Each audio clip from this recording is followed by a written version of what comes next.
Kiệt tha thơm một bọt pré, dịa mà cạ vẹn tì mùi, rướng, mặt thạ con đờ lì.ព្រះបរមសាស្តាព្រះអង្គទ្រង់ប្រពនៅមត្ថកណ្ដលីដែលជាកូនរបស់ព្រាហ្មណ៍កំណាញ់ម្នាក់នៅក្នុងក្រុងសាវត្ថី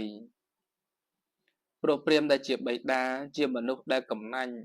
ស្វែងស្វិតទើបគាត់យកទំហូរដែលធ្វើដោយខ្លួនឯងឲ្យកូនរបស់គាត់ពាក់នៅពេលដែលមត្ថកណ្ដលីនឹងឈឺធ្ងន់ព្រាហ្មណ៍ជាបិតាមិនបានទៅរកគ្រូពេទ្យមកដើម្បីព្យាបាលកូននោះទេព្រោះគាត់ខ្លាចអស់នៅទ្រព្យអស់នៅសម្បត្តិរបស់គាត់នៅថ្ងៃដែលមត្ថកណ្ដលីចិត្តនឹងមរណាចិត្តនឹងស្លាប់នោះព្រាហ្មណ៍ជាបិតាបានលើកកូនទៅឲ្យដេកអស់សង្ឃឹមតែម្នាក់ឯងនៅក្បែររបៀងផ្ទះរបស់ខ្លួនសម័យនោះព្រះបរមសាស្តាព្រះអង្គទ្រង់បានបញ្ចេញនៅរស្មីទៅដើម្បីឲ្យមត្ថកណ្ដលីនឹងបានឃើញ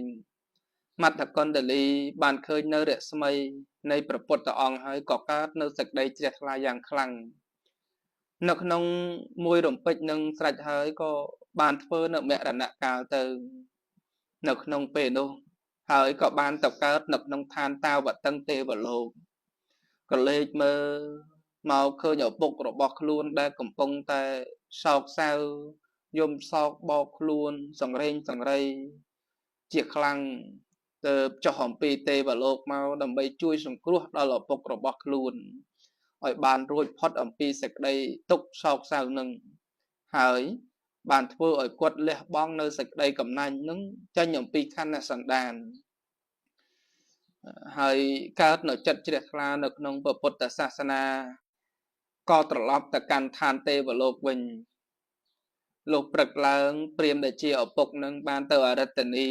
និមន្តព្រះសង្ឃមានព្រះពុទ្ធជាប្រធានឲ្យទទួលផាត់នៅក្នុងផ្ទះរបស់ខ្លួនបានក្រាបទូលសួរអំពីការដែលកូនរបស់ខ្លួនគឺមត្ថកណ្ដលីនឹងគ្រាន់តែធ្វើចិត្តឲ្យជ្រះថ្លាចំពោះព្រះពុទ្ធជាម្ចាស់តែម្យ៉ាងប៉ុណ្ណោះมันបានធ្វើនៅកុសលអ្វីដតីក្រៅអំពីនឹងទេក៏ស្រាប់តែបានទៅកើតឯឋានទេវលោកព្រះនឹងព្រះបរមសាស្តាព្រះអង្គទ្រង់បានអធិដ្ឋានឲ្យមត្តកណ្ដលីនឹងឯងចុះអំពីទេវលោកមកសម្ដែងនៅរឿងពិតទៅដល់ព្រាហ្មណ៍ជាឪពុកនិងពពួកមហាជនបានឃើញជាក់ស្ដែង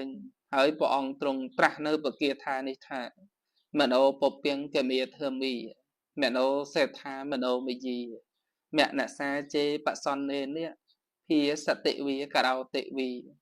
តតោណੰសុខមនវេទេឆាយាវៈអនុបាយនីធោទាំងឡាយមានចិត្តជាប្រធានមានចិត្តប្រសើរបំផុតសម្រាប់មកអំពីចិត្តបើបុគ្គលមានចិត្តជ្រះថ្លាហើយទោះបីនិយាយក្តីធ្វើក្តី